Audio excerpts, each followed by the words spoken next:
Good morning to the honorable judges, teachers, and my fellow friends. Today, I want to tell you an interesting story entitled The Proud Red Rose.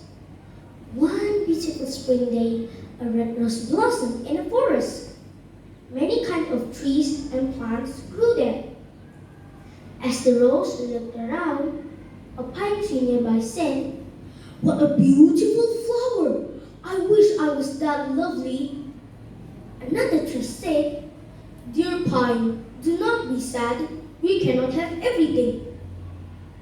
The rose turned its head and remarked, "It seems that I am the most beautiful plant in this forest." A sunflower raised its yellow head and asked, "Why do you say that?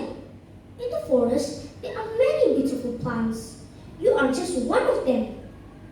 The red rose replied, "I see everyone looking at me and admiring me."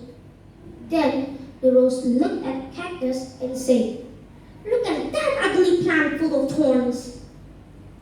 The pine tree said, "Red rose, what kind of talk is this?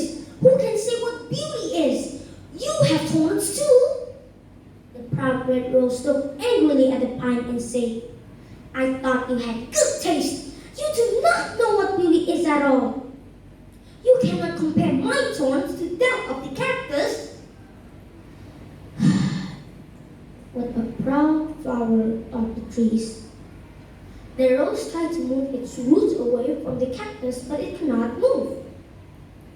As the days passed, the rose would look at the cactus and say insulting things like, "This plant is useless. How sorry I am to be his neighbor." The cactus never got upset, and he even tried to advise the rose, saying, "God did not create any form of life without a purpose." Spring passed, and the weather became very warm. Life became difficult in the forest as the plants and animals needed water, and no rain fell. The red rose began to wilt.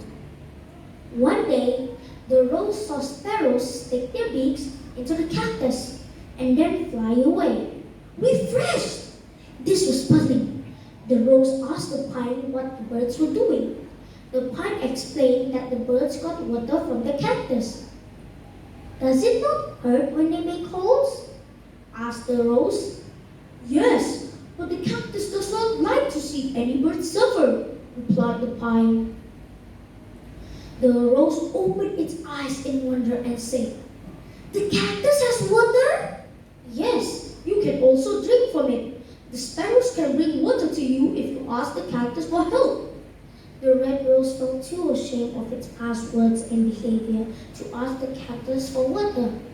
But then, it finally did ask the cactus for help. The cactus kindly agreed, and the birds filled their beaks with water and watered the rose's roots. Thus, the rose learned a lesson and never judged anyone by their appearance again. Thank you.